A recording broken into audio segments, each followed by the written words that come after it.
Aimez et partagez la vidéo, mes bien-aimés. Femmes fortes et hommes forts, je vous aime au nom de Jésus. Mon frère et ma soeur, aujourd'hui on va parler de la lutte. On va prendre notre exemple dans la Bible, dans le livre de Genèse, verset 30. On va voir, mes bien-aimés, il y a deux femmes qui avaient des relations familiales, deux femmes qui s'aimaient beaucoup, deux femmes qui sont nées dans le même ventre, même père et même mère. Mais entre les deux, mes bien-aimés, il y avait la lutte. Qui luttait contre l'autre? C'est ce qu'on va voir dans la Bible.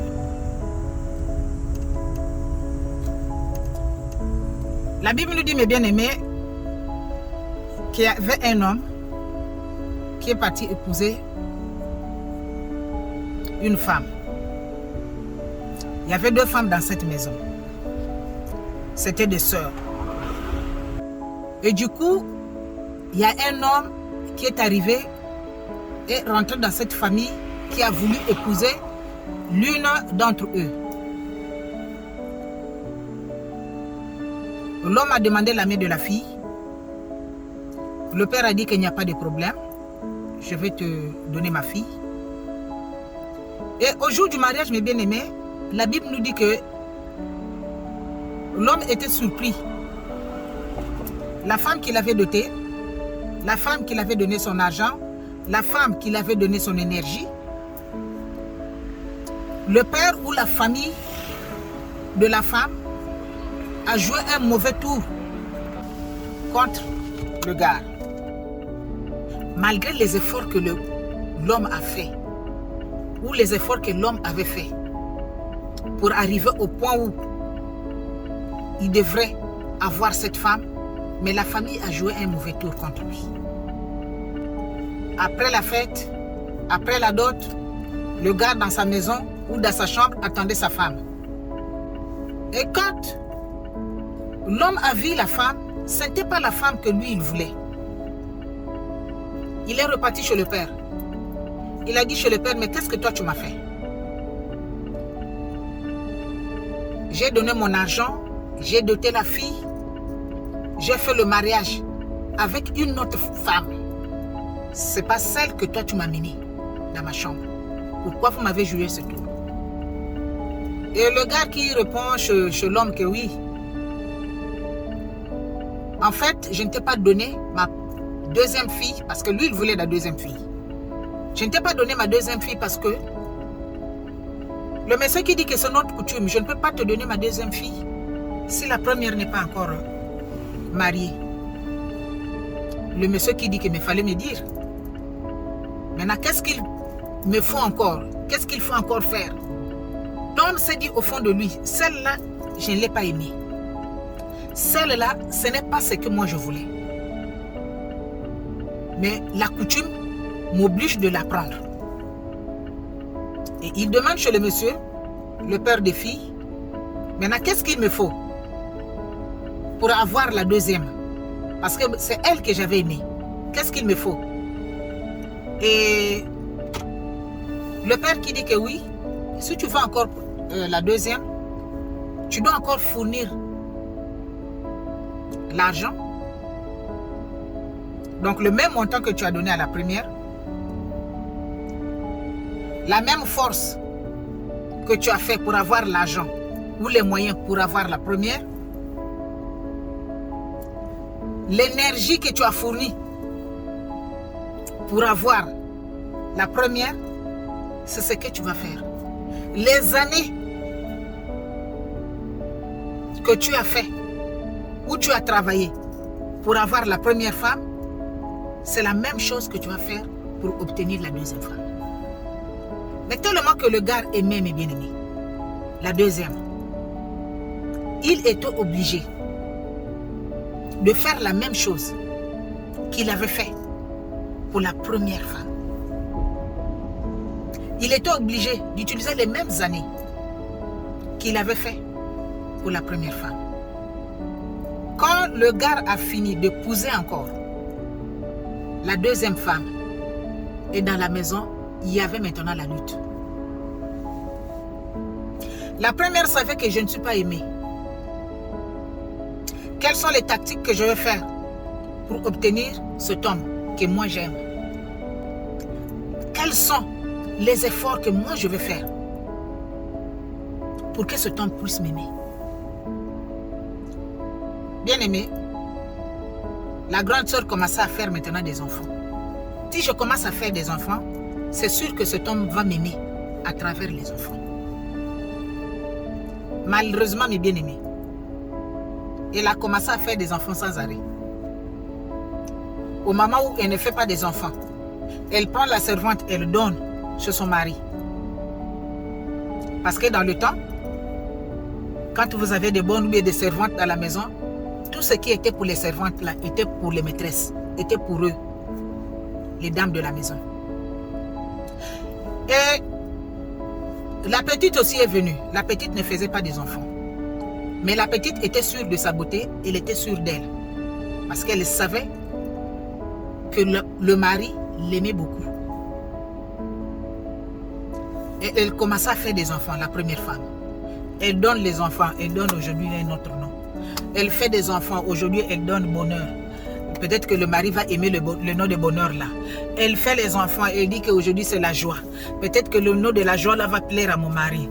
Elle donne les enfants, elle met au monde, elle donne aujourd'hui c'est la lumière. Peut-être que la lumière là, mon mari va aimer ce nom là. Mais bien aimé, la femme a fait enfant sur enfant. La petite était là, mais bien aimée. Elle était stérile, elle ne faisait pas d'enfants. Mais la Bible nous dit quelque part, mes bien-aimés, dans Genèse 30, verset 8, Rachel dit, ça c'est Rachel, la petite sœur de Léa, j'ai lutté divinement contre ma sœur et j'ai vaincu. Shalom et alléluia. Rachel a dit que j'ai lutté contre ma sœur divinement, qui peut remplacer dans le monde spirituellement. Elle a lutté contre sa sœur. C'est ça, mes bien-aimés. Notre prédication va commencer par là. Rachel a lutté contre sa sœur divinement. Est-ce que Léa était au courant que sa sœur est en train de lutter contre elle divinement? Jusqu'à remporter la victoire. Elle a commencé à faire des enfants, mes bien-aimés. Rachel a commencé à faire des enfants aussi. Dans le foyer. Ça a commencé à susciter encore la peur de Rachel. Rachel avait peur, mes bien-aimés, de perdre son homme, qui était Jacob. Elle avait peur de perdre son mari. Elle savait qu'elle n'était pas aimée. Mais à travers les enfants, je peux rester dans le foyer, là où on ne m'aime pas. Mais comme j'ai des enfants, j'ai donné tout le nom qui peut plaire à mon mari. Ça peut faire que mon mari puisse m'aimer. Léa était là pour les enfants. Rachel était là pour l'amour. Mais le mari n'aimait pas sa grande sœur. Elle a lutté divinement. La Bible nous le dit. Elle a lutté divinement. C'est ce que Rachel a fait sortir de sa bouche. Mon frère et ma soeur. Aujourd'hui, on va parler de la lutte. Entre toi et moi, qui lutte contre nous? Qui lutte contre notre santé? Qui lutte contre notre vie? Qui lutte, mes bien-aimés, contre notre bonheur? Toi, ma soeur, toi, mon frère qui va voir la vidéo. Qui lutte contre toi au sein de ta famille? Qui lutte contre toi dans ton entourage? Qui lutte contre toi au sein de ton travail? Il y a des personnes comme ça, mes bien-aimés. On lutte contre toi, tu es ignorant, tu ne connais pas ce qui se passe. Léa ne savait pas que sa propre sœur à elle luttait contre son bonheur. Léa ne savait pas que sa propre sœur à elle luttait contre sa vie. Bien-aimé. La question est que qui lutte contre toi? La Bible nous dit que mon peuple périt par manque de connaissance. Rachel ne faisait que mettre des enfants au monde. Elle ne savait pas que sa propre sœur luttait contre elle, divinement. Que sa propre sœur luttait contre elle spirituellement. C'est ce qui faisait que Jacob ne l'aime pas. Point d'interrogation. Mais la Bible dit que Rachel a dit de sa propre bouche, j'ai lutté contre ma soeur divinement. Et j'ai remporté. Il a remporté quoi? Il a remporté la victoire. Il a remporté la victoire. Il a commencé aussi à mettre au monde.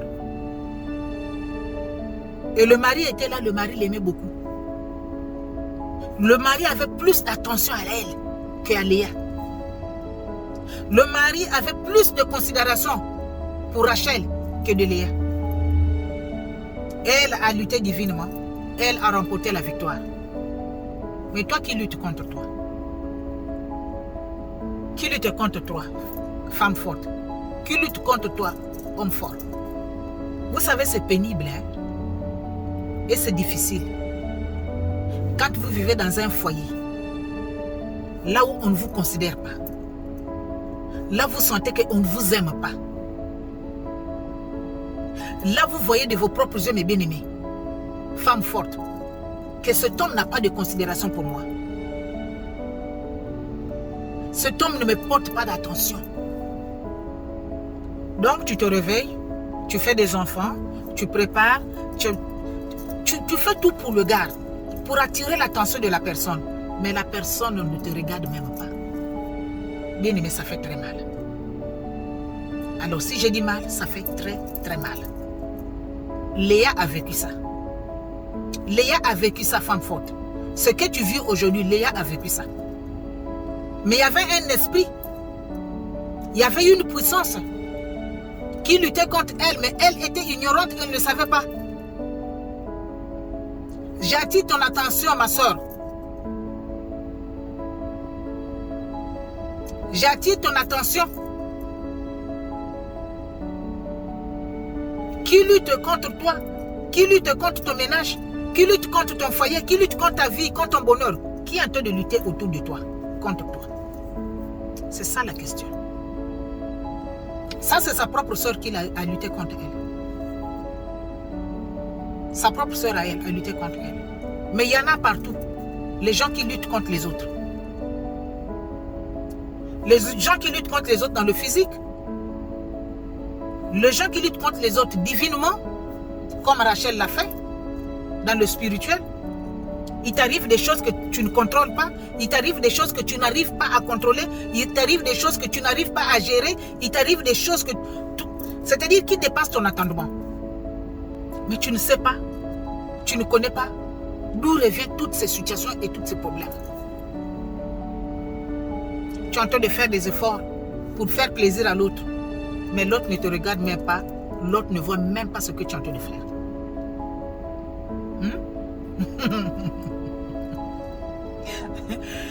C'est dur, hein? C'est dur, mes bien-aimés. Alors, mes bien-aimés, femme forte et homme fort, lève-toi maintenant. Lève-toi à travers cette vidéo. Demande divinement, spirituellement à Dieu. Rachel a dit elle a lutté divinement. Ça veut dire elle a lutté spirituellement. Toi aussi, demande spirituellement à Dieu qui est en train de lutter contre ton bonheur ou ta santé. C'est-à-dire, là où tu es là, qui est en train de lutter contre toi, demande la volonté de Dieu, demande à Dieu. Que Dieu puisse te dire, que Dieu puisse te révéler que c'est la personne là, au sein de mon travail. C'est un tel qui est en train de lutter contre moi. Et demande la volonté de Dieu. Comment t'en sortir et que faire. Bien aimé, il y a une dame qui travaillait quelque part. Et elle avait des collègues au sein de son travail. Le jour où elle est arrivée au travail, il y a une dame qui l'a donné le training. Comment on appelle le training en français? L'orientation. Ouais. L'autre l'a orientée pour le travail, l'a montré là où entrer, là où sortir et tout faire, comment faire le travail et tout. Malgré que la personne connaissait son travail, mais c'était la personne qu'on l'avait donné pour l'orienter au sein de son travail. Elle a donné le training. La dame a commencé à travailler, mes bien-aimés. Et quand les chefs commençaient maintenant à apprécier la personne qu'elle a montré le travail, la personne a tourné maintenant contre la personne, a voulu faire sauter, c'est-à-dire a voulu qu'on renvoie l'autre au sein de son travail parce qu'elle était devenue jalouse. Pourquoi? Parce qu'elle aime les éloges. Hein? C'est-à-dire, quand on parle d'elle, ah, elle travaille bien, elle fait ceci, elle fait cela, elle fait ceci bien. Comment je peux donner le training à une personne maintenant, et mes patrons et mes chefs commencent maintenant beaucoup à parler d'elle. On est en train de parler, c'est-à-dire, je passe ici, un tel a fait comme ça, un tel travaille bien, un tel. La personne était devenue jalouse, mes bien-aimés. Et elle a commencé à faire la guerre à l'autre. Mais tellement que la personne était avertie. La personne a regardé la personne qui avait donné le training. Commençait à s'agiter tous les jours autour d'elle. Commençait à mener des problèmes tous les jours autour d'elle. La personne, comme elle avait déjà lu la parole de Dieu, elle dit que non, ça c'est la lutte. La personne commence à lutter contre moi. Comment faire pour m'en sortir? Elle a commencé maintenant, mes bien-aimés, à aller parler maintenant de l'autre chez les chefs. L'autre qu'elle avait donné le training a compris qu'il y a un problème de lutte maintenant ici.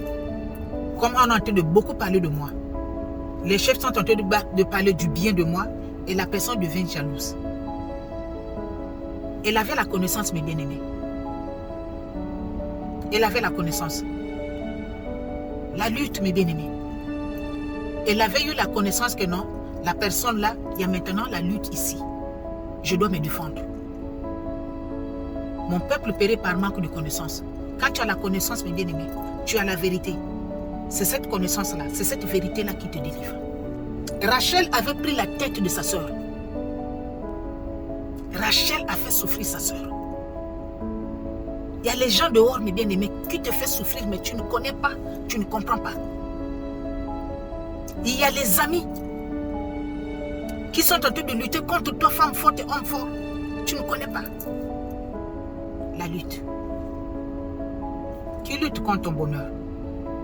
Qui lutte contre ta joie? Qui lutte contre ta santé? Qui lutte contre ton élévation? Femme forte et homme fort. Mon frère, ma soeur, qu'est-ce qui est en train de lutter contre toi? Demande la connaissance et la volonté de Dieu. Que Dieu te parle par rapport à la situation, par rapport au problème. Demande la connaissance à Dieu. Qui est en train de lutter contre moi pour toutes ces choses? Qui? Et que Dieu te donne la force, mes bien-aimés, de t'en sortir de cette lutte. Et que le Seigneur te bénisse. Merci encore une fois de plus, mon frère, ma soeur, de voir la vidéo, de partager, aimer. Merci encore une fois de plus, mes bien-aimés. Aimez et partagez la vidéo. Que le Dieu d'Abraham, d'Isaac et de Jacob combat pour vous le combat visible et invisible et que la seule gloire lui revienne à lui.